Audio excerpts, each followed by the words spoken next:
Well, we're honored to have Sarah Wall today on the show. Thanks for joining us, Sarah, today. Welcome. Great. So you're back from Florida. You spend your winters in Florida and you came back to Virginia. Am I correct on that? Yes, Nice to be back.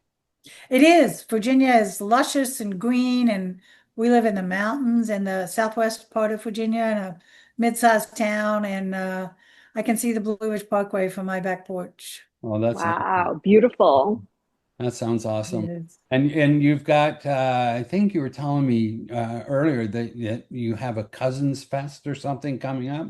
What is a cousin Yes, I fest? have lots of nieces and nephews, and they have lots of little tiny children now. So some of my nieces wanted to get together when one of them is in Virginia visiting from Florida with her little children. And so the other two said, well, we'll all come to Roanoke. So tomorrow we're going to have a room full of 5-year-old, 3-year-old, 2-year-old, Oh, 18 goodness. months old, just and a bunch of aunts and moms. So fun. Wow. That That's so just much sounds fun. that sounds like craziness to me.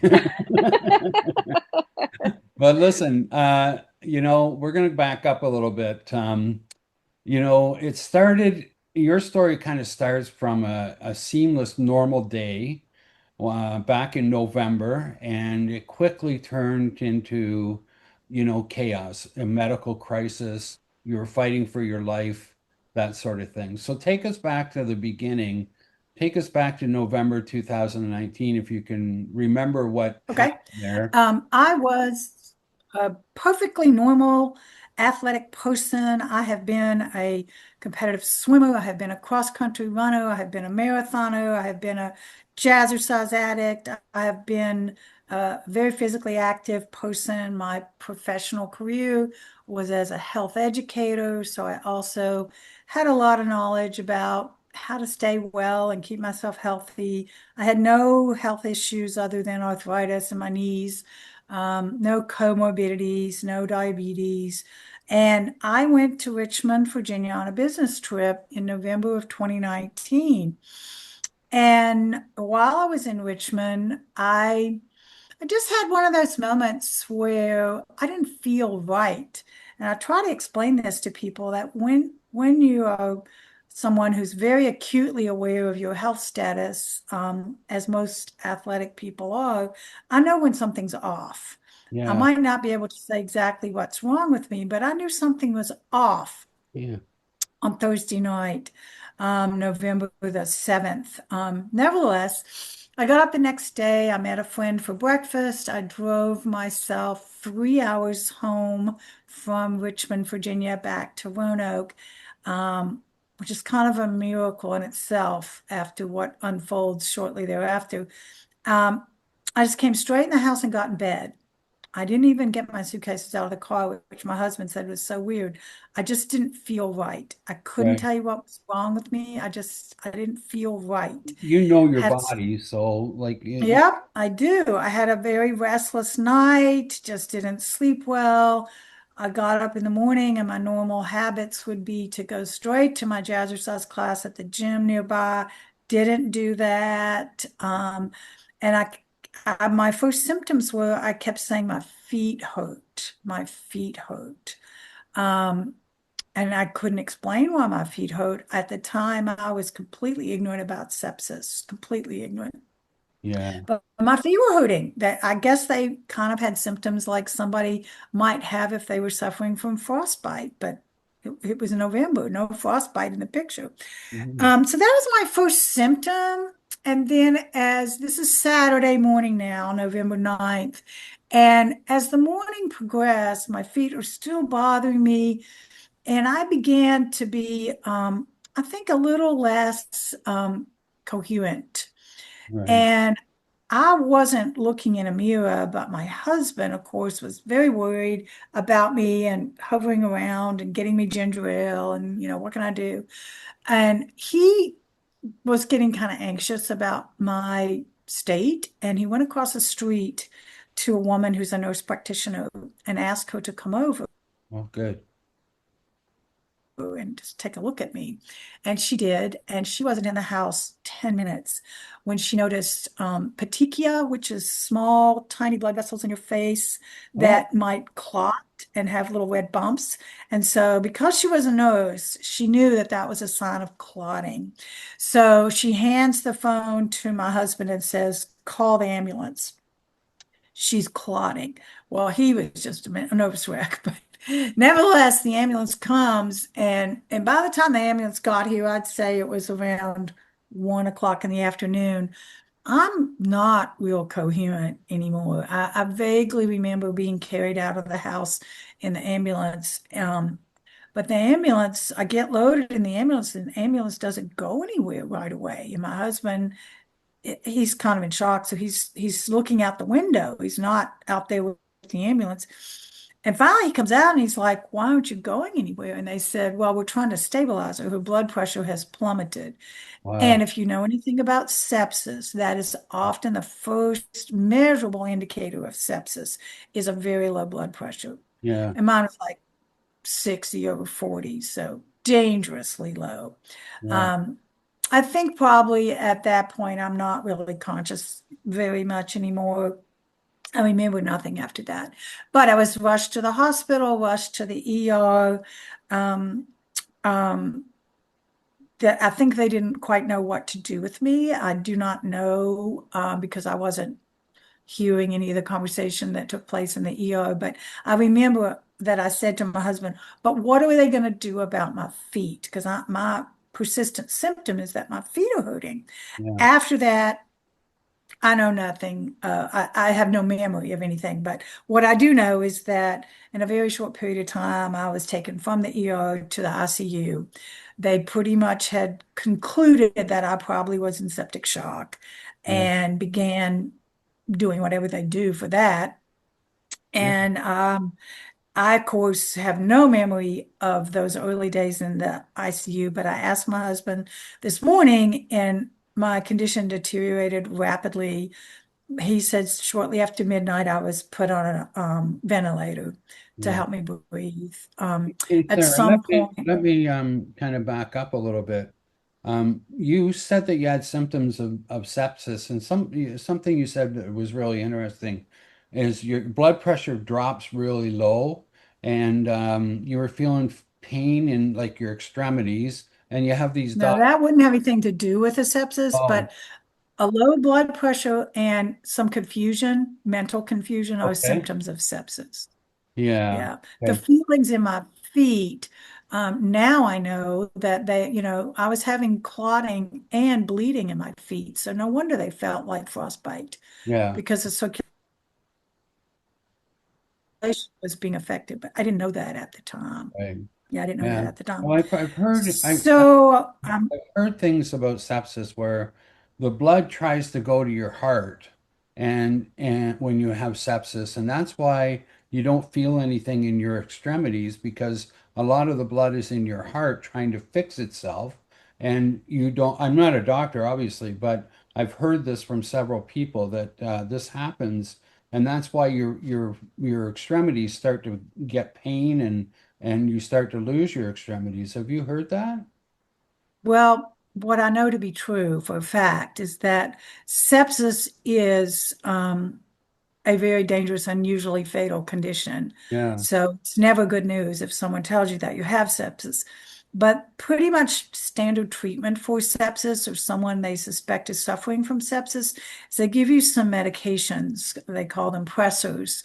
And those medications really focus on making sure you have adequate blood supply to your brain, your heart, your lungs, your kidneys, the vital organs. right, And what right. those pressors do is they shunt blood away from your extremities. And so it, Oh, it's sort of, you could make, I think, a case that it's the pressors that result in amputations uh, when you have a sepsis victim because you want to keep the person alive. And so you are using medicinal methods to keep the blood flowing normally in the brain, in the lungs, in the heart, the kidneys, the Because critical if you organs. don't, all the organs start to shut down and things. Exactly. And so I think that's just a protocol when you have a sepsis patient. And it's those medications that they give you that save your life that can result in amputation as the Got blood it. flow is compromised to your extremities. Well, you know what? This, That's a fantastic way to describe it. It is. I've never Everyone's heard anyone describe it like really that, and good. it's so easy to understand. Yeah. Yeah. you know who described it like that to me? The hero of my story, who was a reconstructive plastic surgeon at Georgetown Wound Care Center at Georgetown University Hospital.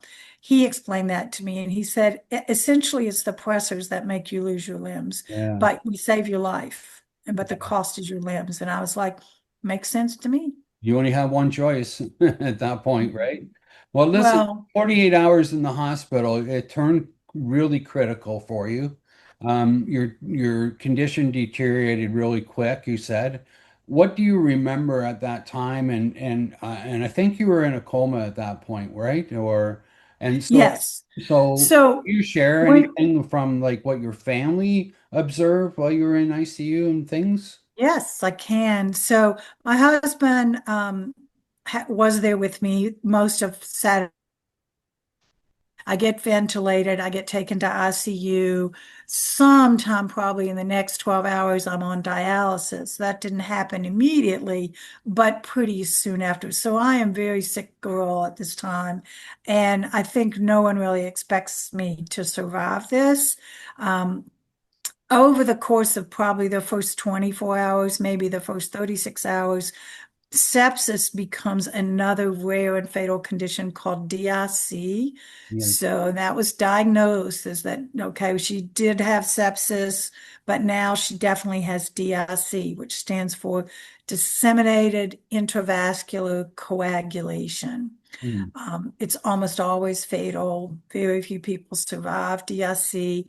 It is a bleeding and clotting disorder where your platelet behavior is totally messed up, and you can be bleeding and clotting at the same time.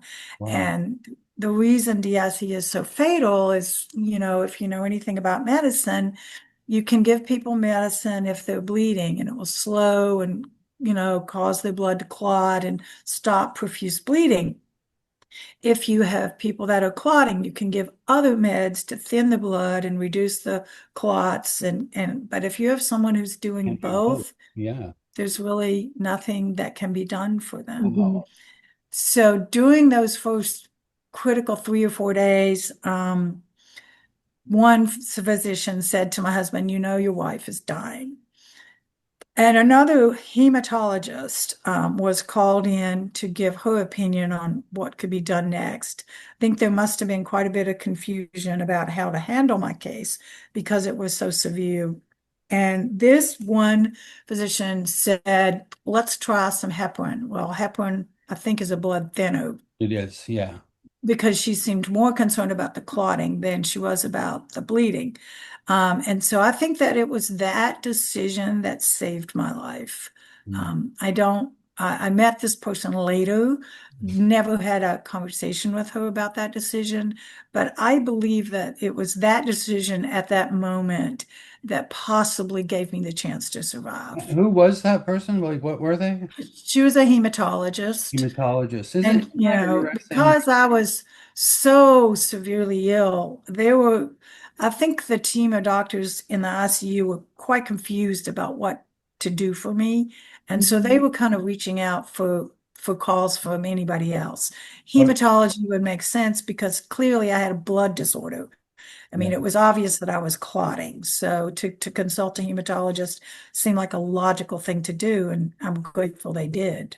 Because So that, Sarah, yeah. do you know if you got the blood clotting uh, because you had sepsis and then it became DIC, or because you had a Well, I blood had clotting disorder that DIC. led? Okay. sepsis first, and then it Sepsis tips first. over. Sepsis first, then it tips over into So DIC. no My signs of whole anything vascular blooding, prior to sepsis. no, no, Nothing. nothing, Wow. nothing, Yeah. You know no. what I found interesting, what you said there is like you had a nurse practitioner across the street show up in your life and right at the right time. And then you have the hematologist, is that what you said? Hematologist, yeah. Hematologist show up at the right time. You know what I mean? Yeah. Like, isn't that amazing how that happens sometimes? Oh, Yeah. the first of many angels in my Yes. story. I was I'll just bet. thinking of that same word because the nurse that was across the street was the first angel that noticed for Yeah, you, right? It's incredible. yeah. Sarah, Yes. you know, do you remember the moment when you first gained consciousness and what did you find out at that moment and how did you feel? I was not conscious until the day that they took me off the ventilator. So I think I was on the ventilator about 10 or 11 days. Hmm. And I don't know how many days I was on dialysis, but I was responding and improving. And I guess my vital signs were strong enough that they felt that they could take me off the ventilator. If you've ever been ventilated, you're always in a medically induced coma when you're on a ventilator to keep you from pulling it out of your, Yeah. mouth, Yeah. because it's not comfortable and it's not pleasant. So you're knocked out so that you won't Hmm. mess with it. Yeah. So when I was taken off the ventilator and brought out of that medically induced coma, and I couldn't say what day that was, but at that time, the damage had been done. And so when I opened my eyes, the tips of my fingertips were all black on Mhm. both hands because I have pretty severe amputations on this left hand. And I'm not sure if I saw my feet that first day. They would have Hmm. been under the covers, under the blanket. But Sure. when I did, I remember thinking to myself, my life is over.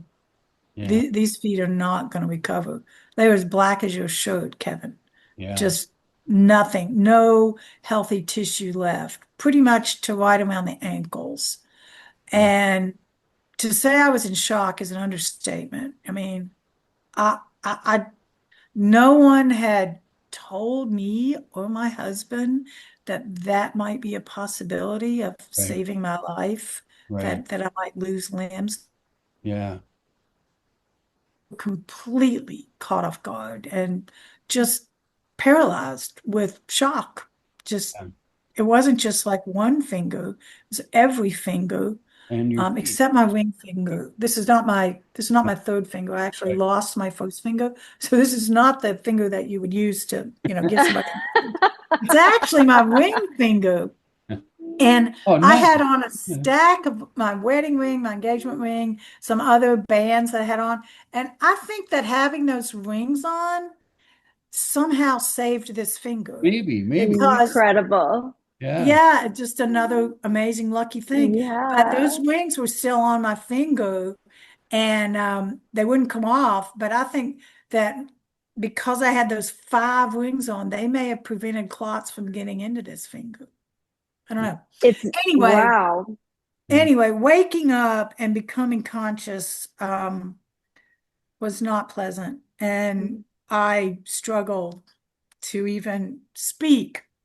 I was so shocked at what I was seeing and what my brain was leaping ahead to tell me was going to come next, and that I was going to lose those feet and lose all those fingers. It was pretty obvious to my non-medical eyes that there was going to be no saving those feet. They were. And when you hear that, when you're going to lose a limb, the first things you start to think of is how do I move forward? What's life gonna look like without fingers? What's life gonna look like without being able to balance myself with my feet? All these things run through your head really, really quickly. And I think that's probably what you're describing, right? Well, I think that those of us that have lost limbs, um, I think that we all kind of have this thought, not a positive thought. It's like, how can I live like this? Yeah. Yeah.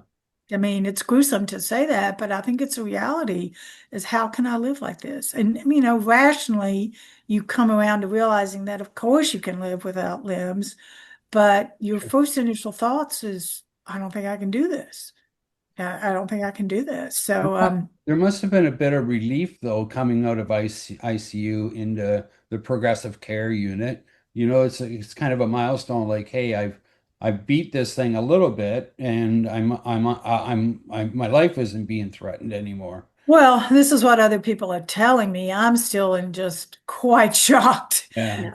at where I am and what's coming next. But everyone else is just, exuberant that I have survived.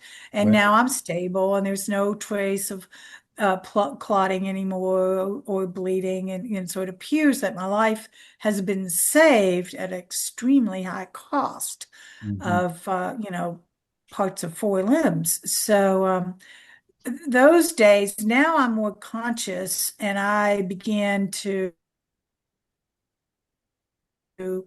do what I always do, and that's to ask questions, lots of Yeah, questions. Okay, what's happening next? Who's the best? Who's going to come in here and explain what's going on? What's going to happen next? And yeah. so the more alert that I became, the more annoying I became because I know exactly what I you're wanted talking about. information.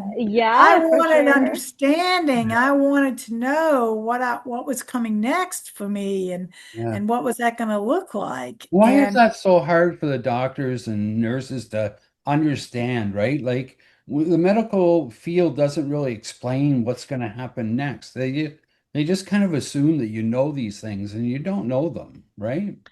I think that anyone who's told that you're going to lose a limb or part of a limb, there should be a psych consult at that point, Absolutely. and not 6 and 12 months later.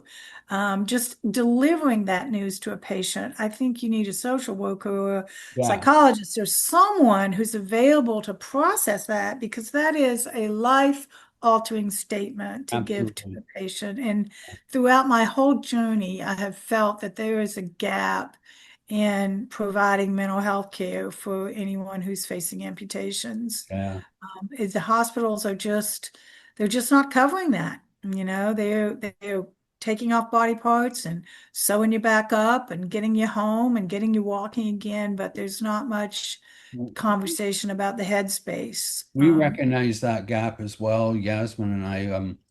We actually at the hospital that we had our amputations and we had our recovery here in Toronto. We go down now and deliver user groups, like not user groups, support groups once a month with the people that are in the hospital, and we try to I'd coach. love to do that. Yeah, I and feel like my story, I have a lot of things I could share, but no, no such thing. In my town, there's not even a support group at all for right. amputees. Now, in a town 1 hour west of me, there is a support group, and a town 1 hour east of me, there's a support group, but there is nothing in Roanoke, which is a bigger town, bigger city than either of those two. It's Oh, not the size of Toronto by any means, but we're a you, larger city with a large medical system, and we have nothing, you might nothing. have to start one yourself. I know Yeah. It's really rewarding. It's fun. Yeah, it's a missing gap. I wish we could find some team of people that would be willing to start that. It's way too big an ambition for me to do that by myself. yeah. No, I get it. I get it. Yeah. We do it once a month, Yasmin, right? And it's like, oh, Yeah, it's here again already. It's it like, is. I'm actually looking forward to the next one. yeah, Yeah. yeah, And it's different people because it could probably going to be different people because a bunch of them were going to be discharged Hmm. um, at the time. But Sarah, I'm interested to find out at what Well, that's point great. do I you would love to do remember? that. Yeah, you should join our yeah, bi-weekly absolutely. limb loss connection, and we can you can meet some other people. But Oh, right that'd be now, fun. I'm interested to find out at what point do you remember was the turning point for you that you thought, you know what, you can do this and start moving forward? Do you remember that point? No? No, that point did not happen in the hospital. I Mm, was devastated, to put it Yeah. mildly. I mean, think of my former life. I've been athletic my Yeah. whole life. Yeah. I've used my body my whole life to be active. And the Yeah. thought of losing my feet just was almost unbearable to Yeah. me. Unbearable. But when you left the hospital, how long did it take you, and when did you realize, okay, I'm gonna move forward and I can do this? Well, I left the hospital in January of 20, Okay. and I went to a rehab section of the hospital because my surgeries, my particularly surgeries to remove my feet, those wounds were not doing well. They were not healing well at all. So Mhm. I was not discharged from the hospital to go home. I went to a rehab facility associated with the hospital and spent probably another 20 days there. In the States, your insurance companies will sometimes limit how much time you can spend in a rehab Oh, that. condition. And so I had that same limit on my insurance. So I could only stay there about 21 days. Mm. And in an ideal case, my wounds would have recovered and I would have been fitted for prosthetics before I was discharged from rehab. That did not happen at all for me. My lower limbs, they were just a bloody mess and they were not healing well. Wow. And so there was no talk of any prosthetic fitting. And I went home from the rehab after I'd had to have someone renovate the downstairs section of my house so that I could come home in a wheelchair. Another angel appeared in my life, and that somebody that I knew gave me a very fancy electric wheelchair, just Ah. gave it to me. It had been purchased for this woman's father, and he had passed before he'd ever really used it. And she shared my story with her mother, and her mother said, well, I want her to have dad's wheelchair. Hmm. And my brother went down into North Carolina with a truck in the middle of the winter to get it and brought it back to me. And it was brand new, and it turned out to be exactly the right fit for me. So that was a Yeah. gift, Well, just a Another gift. angel. yeah. You're filled with angels around you, Sarah. Pardon me? You're Pardon me? filled with angels around you. A lot of angels, yeah. So Yeah. anyway, I get out of rehab in January of 20. I go home to my house, which has been renovated to live in the wheelchair. I have a hospital bed for a while in the TV room because I'm not good yet with transferring, or I'm not being very proactive. I'm still very much a shell-shocked, disappointed patient because I've lost my feet, I've lost my fingers, but they haven't healed. So I can't move on to anything. And so 2020 turned out to be just actually the longest year of my life because I came home in January. It's COVID, so nobody can come Oh, visit. that's You know, right. we're all locked down in COVID. Wow. My wounds do not get any better, do not get any better. I go back to my surgeon. He was not an angel, even though his surgery apparently was adequate, but he has no idea how to help these limbs heal. He refers me to a wound care doctor. So I get trucked over to the wound care doctor and try a number of different things there. S- Still don't heal. My surgical incisions do not fully heal until June of 2020, Mhm. 6 months after my surgeries. Wow. So at that point, I finally can go and get fitted for prosthetics. So now I'm sort of excited because I have been stuck in a wheelchair for 6 months. It's Mhm. been 7 months I've been in the hospital Yeah. system, basically. So I Mhm. get fitted for prosthetics in June of 2020 with a local company that specializes in prosthetics. And I bring them home and I'm all excited. I've got my walker. There's a picture of me standing outside on my driveway, like I'm on my feet, I'm up. I was pretty excited about that.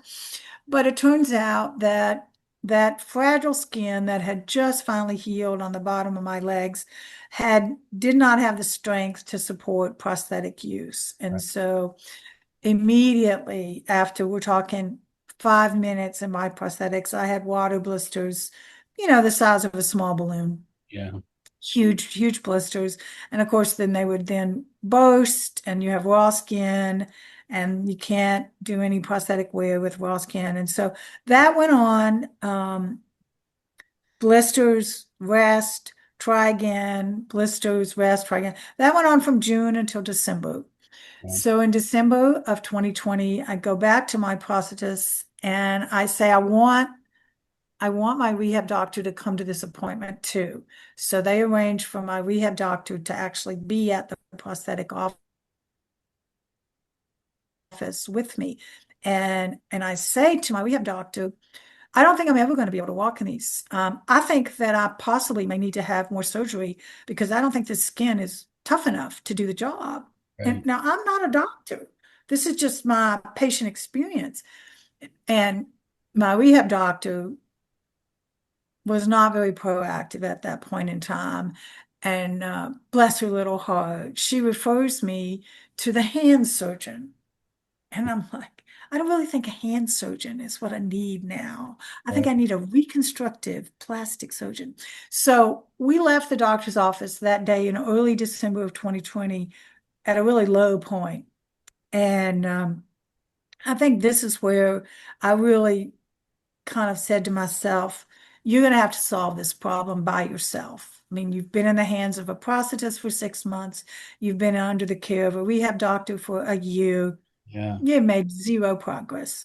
Yeah. So I came home and I said to my husband, we're going to call Walter Reed Army Hospital because I know that Walter Reed sees a lot of service people and they have amputations done there and they get the best of care and they get whatever it is you need once you're really to that point. But I'm not there yet. But I'm going to call them and I want to speak to somebody and ask them if they can refer me to a skilled reconstructive plastic surgeon who can do revision surgery because now I'm completely convinced that I'm never going to walk in prosthetics until I have revision surgery and take this fragile skin off the bottom of my legs and hope that I have some other tissue that could fill in for it.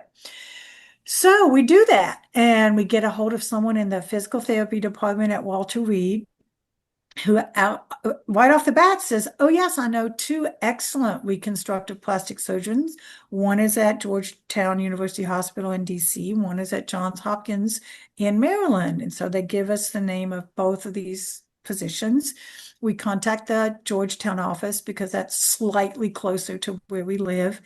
And this was my best angel to be connected with Dr. Christopher Addinger, who is a reconstructive plastic surgeon at Georgetown.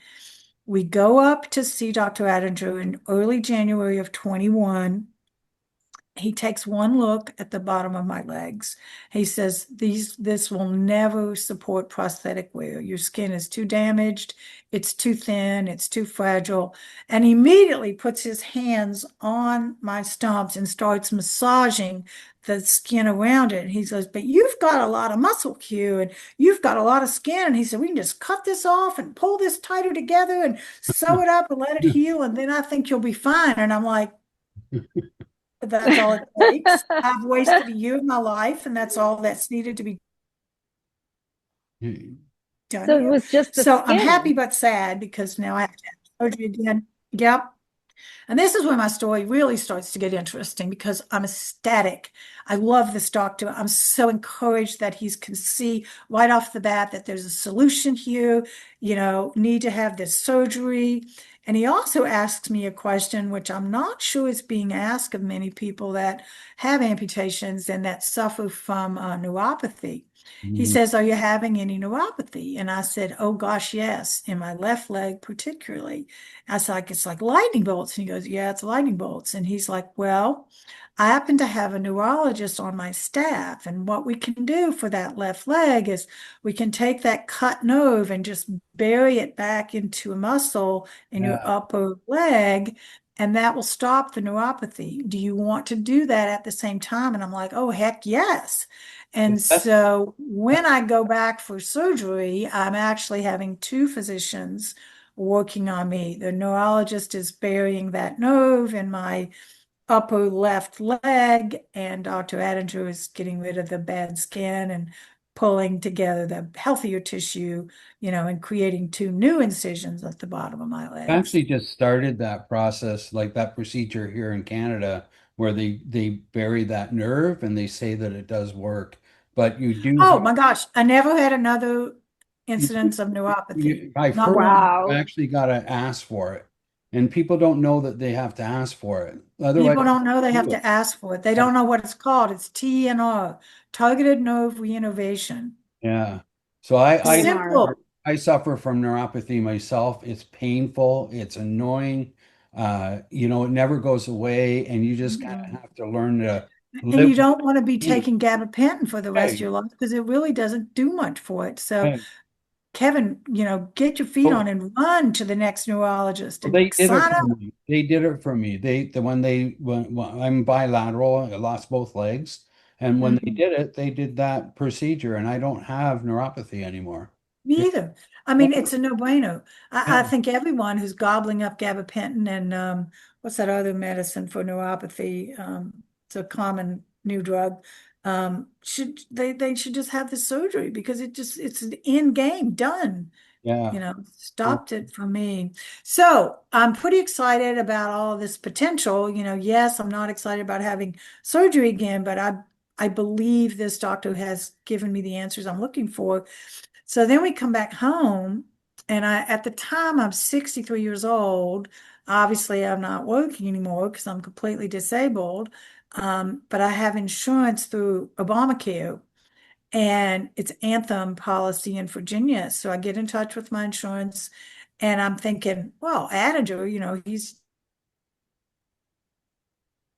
in the District of Columbia. This is probably going to be fine. And my insurance says no, they will not pay for me to have this surgery with Dr. Adinger. They want me to go running off to some other person in their network. And this is funny. So I'm mad as a hornet about this. But I say, okay, who's this person? So they send me to a hand specialist at Right. UVA. Right. And I'm explaining to this guy who's looking at my legs and talking about how he, might be able to do this surgery, might be able to do this surgery. And I said, he says, have you consulted with anyone else? And I said, yes, I have. And he said, who have you seen? I said, I've seen a guy I really like. His name is Dr. Christopher Adinger. He's a reconstructive plastic surgeon with Georgetown Hospital. And you know what this physician says to me? Oh, he's the guy. So he knew too. Yeah. Yeah. And But I'm like, right, he's the guy, why is not the you. insurance questioning that, right? Like, Oh my God. So anyway, I saw Adinger in January. I battled with my insurance for 8 months. I filed a claim with the State Corporation Commission in Virginia, which you can do if you have a gripe with your insurance company. It went nowhere. I talked to people who said they were way high up and they had connections at Anthem. And I was like, I am not asking for the moon. I'm just asking for this surgery to be covered. yeah. No, no, no, Wow. no. And so my last and final no came from Anthem in August. And I just called Dr. Adinger's office in tears and just like my insurance won't cover it. They won't cover it. And he's like, well, how old are you now? And of course, now it's 21. I said, I'm 64. And he said, when are you going to be 65? I said, in November. And he said, well, let's just do it in November. And I was like, okay, well, let's get me on the schedule. What day do you have available? Well, how about we do it on November 12th? I was like, fine, that's my 65th birthday. That's your I'll have birthday. surgery on my, so I Yeah. did. I Well, that was did. the best birthday gift, I'm sure, It right? was. It was. That's incredible. But that whole year of 21 was such a challenge for me. Mm. I think if I had not been, one, an advocate for myself, two, someone who was willing to search for answers and information, I would have just spent the rest of my life in a wheelchair. I I Yeah. would can't never. even imagine if you ended up seeing the hand surgeon who didn't really know whether or not it would work. how exactly you were You saying you could have been in the wheelchair still, could bring right? All yourself. this Yeah, time. I don't think I'd ever walked again.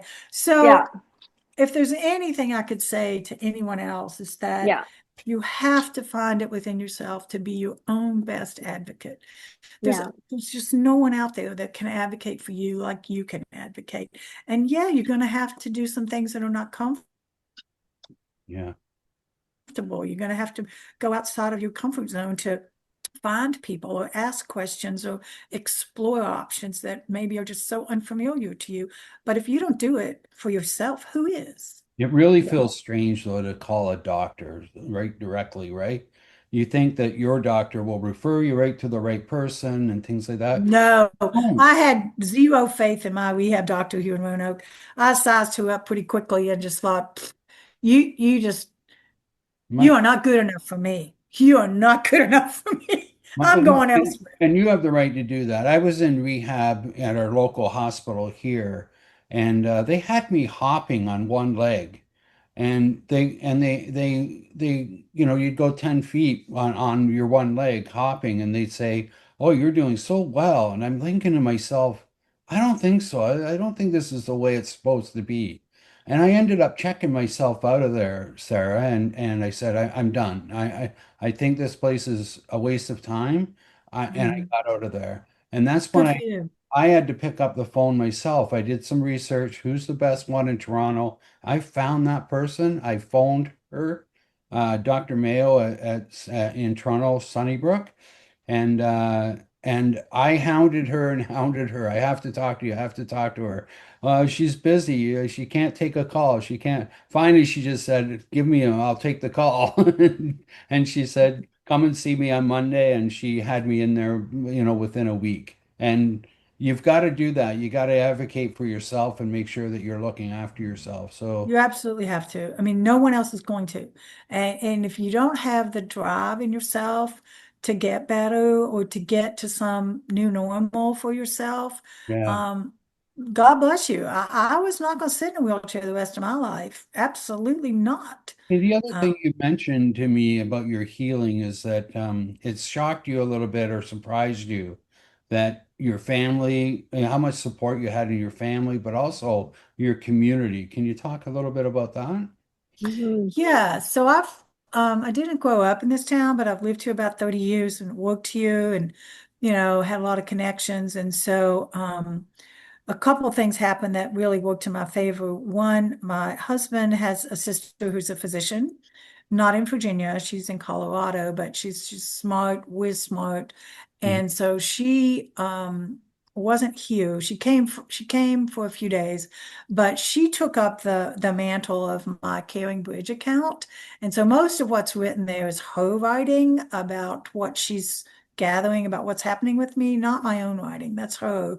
So that was helpful to people who, far and wide knew what was going on, but wanted daily updates. And of course, there was no way my husband could talk on the phone to people, in the community or family that lived far away,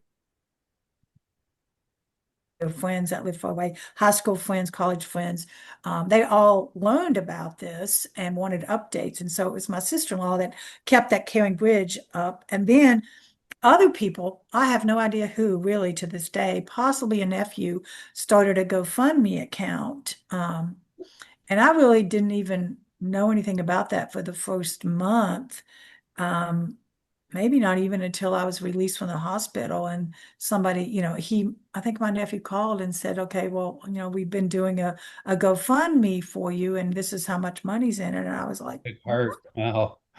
shocked, wow. shocked, but so helpful because when I found out that, I was going to have to go to Washington and have this surgery, well, that helped pay for those trips to go up, stay in a hotel, and, go Yeah. back and forth to the hospital, helped to cover that expense very much. And then later down the road, so I recover from my surgery, great.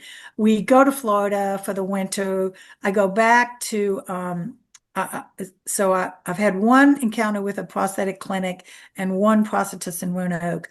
After my surgery, of course, after you have surgery, you get refitted. So then I started out with a hanger clinic in Sarasota, Florida. Had a nice prosthetist there. I did get prosthetics and I actually learned to walk that winter of 22.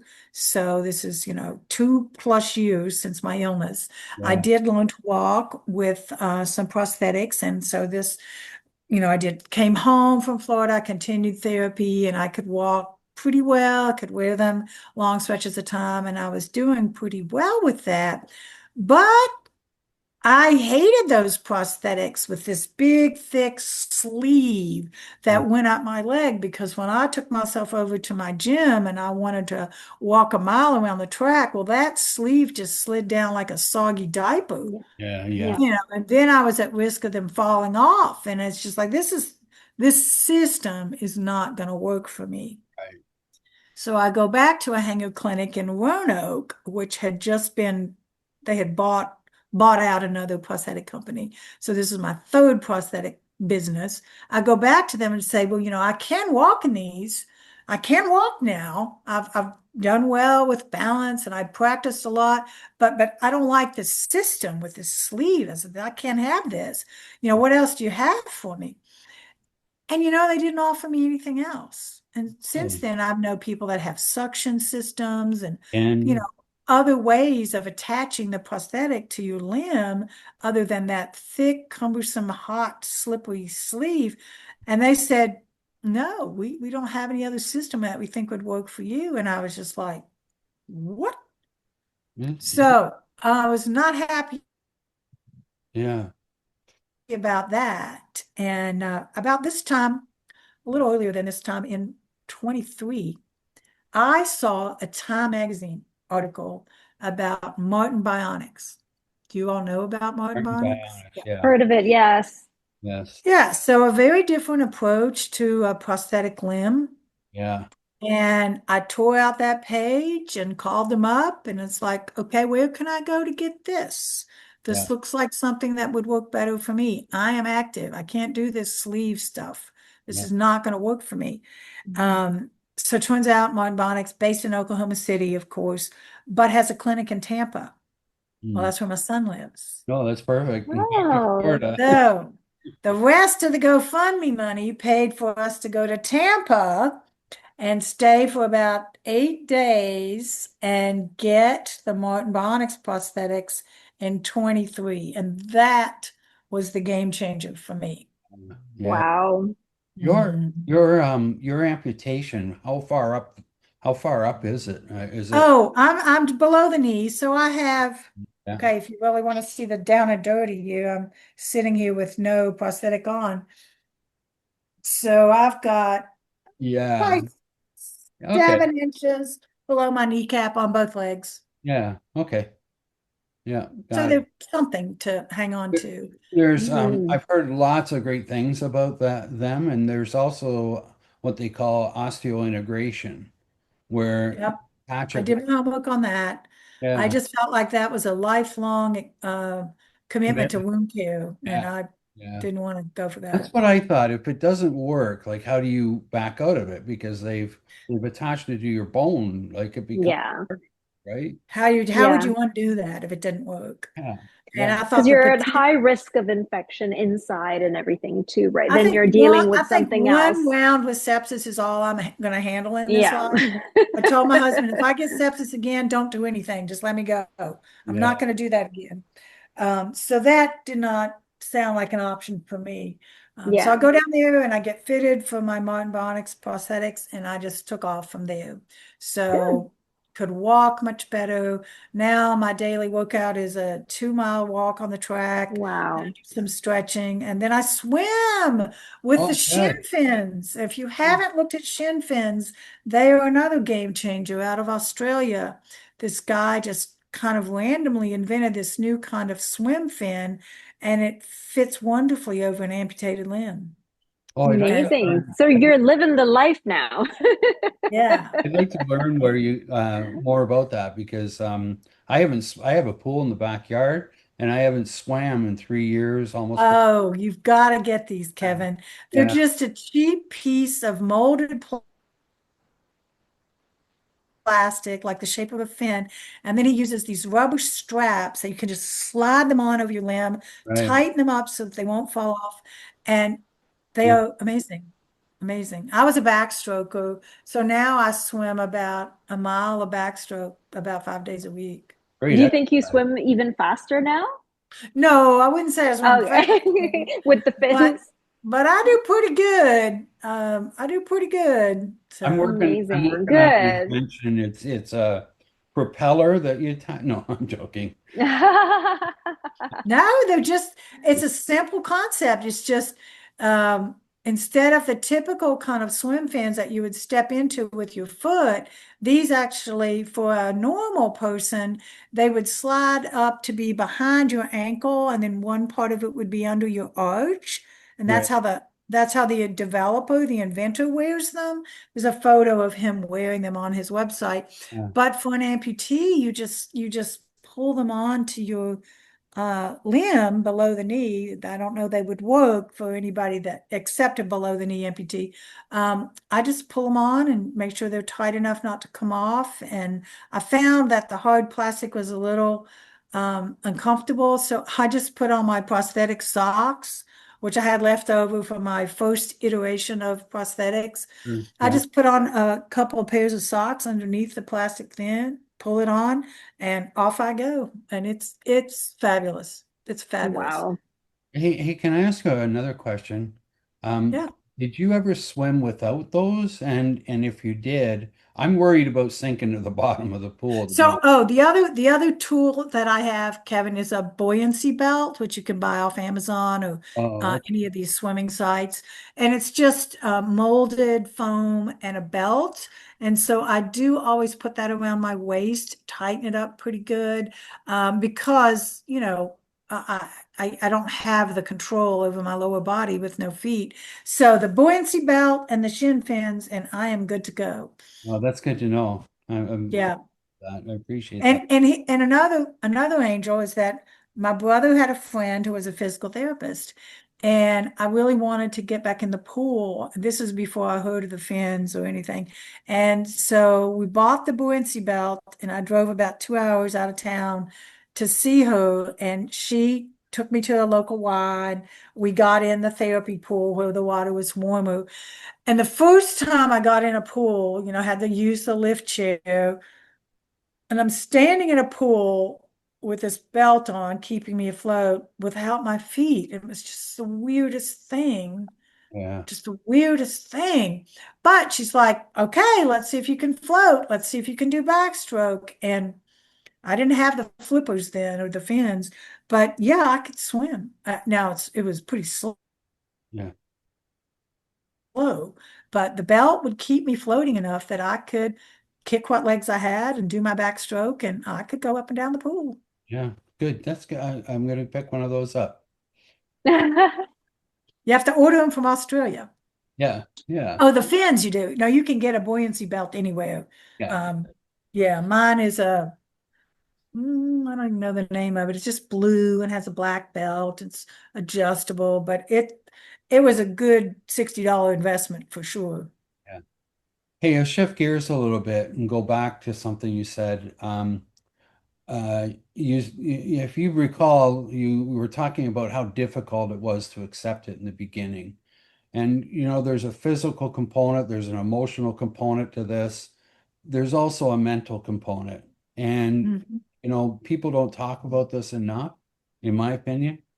How are you doing today mentally? Like from a mental perspective, have you learned how to accept this and does it bother you or and I'll just add to that. My amputation was almost a year ago and still today I look at people and I look at them and they're walking by and I'm like, almost upset that I can't do that. You know what I mean? And I play in my I head, do know what you mean. yeah, And I think that I'm almost 6 years out from my amputations, so I've had a longer period of time to come to learn to live with this. Do okay, I like it? No, I don't like it a bit. But what I have learned is that I'm a lot tougher than I gave myself credit for. And there's a lot of things that I don't want to miss out on, and they require walking or standing. And so I was really motivated to regain mobility because there's just things I didn't want to miss out on. And one of the biggest was I only have one child. So he got engaged in 21, Oh, when I'm still just trying to walk. And so right off the bat, it's like, I'm going to dance with him at his wedding. You yeah, bet I'm going to dance with him. Ooh. And yeah, here I am dancing with him at yeah. his Oh, wedding beautiful. Oh, that's a in my modern Beautiful. bionics yeah, prosthetics. And so by the time I got married in October of 23, I was doing very well with my Martin Bionics prosthetics, and it was no big deal to be on my feet and dance with him and be at the wedding and all of that. And so having goals like that has really helped. Things that I want to do. Another goal was travel. I didn't see myself being stuck in the basement the rest of my life in my house. And so probably in 21, when I had the not so great prosthetics, we went on a trip. My husband and I, we got a portable wheelchair. Can't take this big one on a plane. Got a portable wheelchair. We got on a plane. We flew up to Michigan to attend a wedding, and then we went up to um, Mackinac Island to the Grand Hotel. And yeah, it was a pain in the butt from my previous method of travel with me yeah, being healthy and fit and strong enough to carry my own suitcase and manage myself. And now I've got to be either in the wheelchair or pushing the wheelchair, and he has to manage everything else. But we did it. yeah. And that was a big deal to I go almost, somewhere. I almost feel, Sarah, that there's a whole episode on that alone, just Yeah, on travel. how to do I it. think that would be a great 100%. idea We should, because not only do you learn some suggestions, but you pick up information about traveling in general that every amputee should know. And absolutely. that Hmm. maybe it would motivate some people that are interested to try it. It's a little terrifying. Yes, it's a little terrifying. Yeah, You come home from the hospital with limb loss, and you get your house, your living situation fixed up so that you function well at home. And then the idea of taking that show on the road is, yeah, it's a little terrifying, yeah, but yeah, it can be done. And to yeah, get out of your own house and to go somewhere new is a really good thing for your mental health yeah. because Yeah, 100%. And you when you travel, feel like a normal person. I can go on a plane too. I can go to places too. And I think that's helped a lot with me Hmm. feeling better about mm, being an amputee. Another thing that helps me the most, which both of you have the chance to do already, is speaking to other people yeah, about this experience and hoping that something I have experienced can help someone else I was going to get gives into me, that, is around advocacy, right? Like, you are a big advocate now, and you like to do the advocacy work. Can you tell us a little bit more about that? yeah. So once I realized that my rehab doctor was not going to give me information about best outcomes, it sort of empowered me. It's like, I'm in charge now. Yeah, I'm in charge. No one else is in charge. I'm in charge with my husband's support. yeah, So my first effort at advocacy is we went to stay in Sarasota, Florida for a couple of months in the winter of 21 or 22, I guess. And we found a nice gym to go to because we're both fitness people. And I needed an indoor pool. Well, I needed an indoor pool that had a lift chair because I can't walk into the pool. And they had a therapy pool with a lift chair, but had this lovely lap pool, but no lift chair. So that winter, I did laps in the 90-degree therapy pool, which is not good at right. all. And I was not happy about that. So when I left, I spoke to the manager and I was like, why don't you have a lift chair at the lap pool? And he, blah, blah, blah, don't know. So I came home, I did my homework on the ADA website. I spoke to someone at the ADA and said, are they supposed to? They're a place that's not private, it's not like a country club. This is open to the public. Anybody can pay money and go here. Yeah. Aren't they required to have the everything that's accessible, everything that's available to any other member is supposed to be available to me, right? Right. So I found that out, and I also dig a little further and looked at the ADA website and thought, okay, what if I file a complaint? What happens? And I followed that on the website and found out if you file a complaint, almost 100% of the time, your complaint just becomes a lawsuit. Oh, is that I know right? that. Wow. Oh, most of the time, yeah. So I called the fellow who was in charge of this facility, and I was like, Jim, look, you need a chair at the pool. You need a lift chair at the lap pool because you're not private. I'm able to come there, pay my money. I should have access to swim laps in the lap pool, and you don't have a chair. And he said, yeah, we used to have this chair that served both pools, and when we took that out, we put the new chair in at the therapy pool. We just never put one in at the lap pool. And I was like, well, you need one. Yeah. And he's like, yeah, I think we do. Let me check with somebody else. And before we finished the call, I said to him, Jim, I just want to swim. I don't want to cause you problems, but I'm going to tell you this is that if I file a complaint with the ADA, it most likely will be a lawsuit. And I don't really want a lawsuit. I just want a chair. Yeah. And he's like, you're right. We don't want a lawsuit either. He called me back and he said, you're right. We are not in compliance. And when you come back, he said, we'll get a chair. Yeah. Well, this was in the summer. So we go back there in December and we go down there to sign up and join. And I was like, where's my chair? And it was being installed that day. So Oh, they didn't rush out and get a chair, but coming. by gosh, Better get before this City in. Hall got there was a chair. So I feel like that was a big victory for me.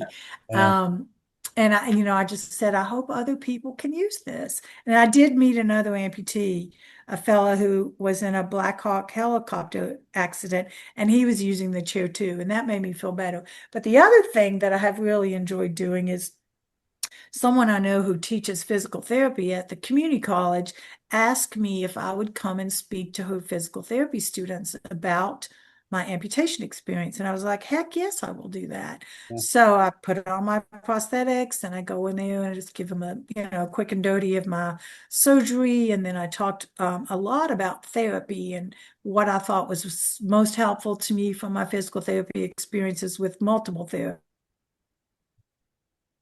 therapist and what was not so helpful. And, some tips I would have for them of young people that are studying therapy. If you have patients like me, that this is what we're worried about, and this is how you can help me the most. So I enjoyed doing that a lot too. Yeah, that's wonderful. I talked to somebody else doing something similar. They travel a lot, and one of the airlines is designing a new plane. And so she's now involved in this project where she's talking to them about accessibility and what is it that's so hard about traveling on a plane? Well, the washroom's not big enough. The aisles aren't wide enough. The seats aren't wide enough. All these different things. Where do I put my Mhm. prosthetic when I'm traveling. If I take Yes, those yes, those yes. kind of types of I, projects, I just had a like getting I had a involved. phone call today Yeah, from I went into a restaurant last week that was in Blacksburg, where Virginia Tech is, big US university.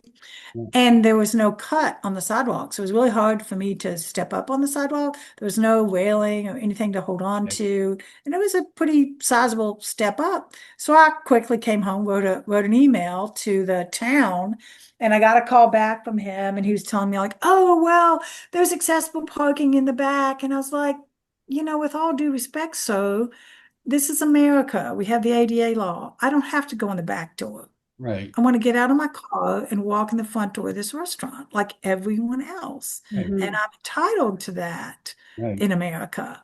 And I think you need to make it possible for me to get out of my car in front of this restaurant in your city and walk in the front door. Yeah. So we'll see Oh, where that goes. so So you'll see what that's your next fight.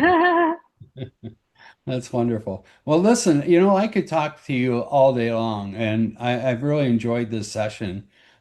Is there anything, Yasmin, you want to ask before we go? And No, I think I asked the main questions, and Sarah, you were able to elaborate on those main points. But yeah, like Kevin said, I could talk to you all day yeah, because your story is very interesting. maybe Well, we'll I'm do happy that. to talk to anybody. And if you find that, Kevin, if someone particularly is interested in, revision surgery or something that I've experienced that they might be facing, just let me know and I can reach out to someone. I'm happy to do that. Oh, that's Um, wonderful. That's really wonderful. One thing that we're going to be looking for, in our limb loss connection is advocates like yourself, but also, mentors to be able to help other people, get through this process, right? You're 6 years Yeah, into it, but you remember, yeah.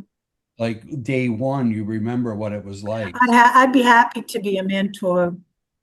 I Yeah, also had an interesting experience after I was successful flying in a plane up to Michigan. We then embarked upon the idea that I could go on a cruise to yeah, Europe, yeah.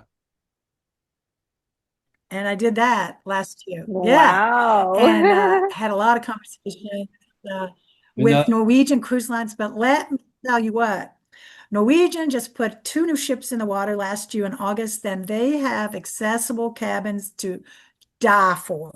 Wow. Gigantic, twice as big as what really, my able-bodied sister was in. Oh, it was a king suite, oh, huge room, king size bed, perfectly appointed bathroom. I had 370 square feet, and my able-bodied family members had 195 square feet. real advantages to what So, you're what? going through. They Well, did this it was a right. they did it right. And I've talked to them again because it was so perfect for me and said, why aren't all your ships like this? This was really great. I've tried to give them some verbal feedback that this is for the way things need to be. Not that every cabin Mhm. has to be like this, but if you are handicapped or mobility challenged, this was perfect. You got this right. Do this Yeah, on all your ships. oh, that's So pretty. anyway, we went on a Greek island cruise, and not every excursion was I successful at. And one in Santorini, Greece, which is like this straight up. I couldn't go all the way to the top, and so our tour guide parked us at a gelato shop where we struck up a conversation with a Canadian couple. Oh, okay. And we ended up talking about the differences between the ADA in the States and whatever legislation Canada has, if they have any. And she's like, oh, Canada's even a better job than the United States. And I'm like, oh, well, then maybe I'll have to travel into Canada if I can find accommodations easily. But we did have that conversation in Santorini, Greece about Canada's ADA. Yeah, well, if you ever get a chance to come to Toronto, look us up and let us know your. Yeah, definitely. Okay, well, listen, I think we should wrap things up. It's been a wonderful session. I'd love to do another session down the road with you, Sure. Sarah. Um, but I appreciate your time today and really Yeah. interesting story. Thank you. Thank you Thank so much, you. Sarah.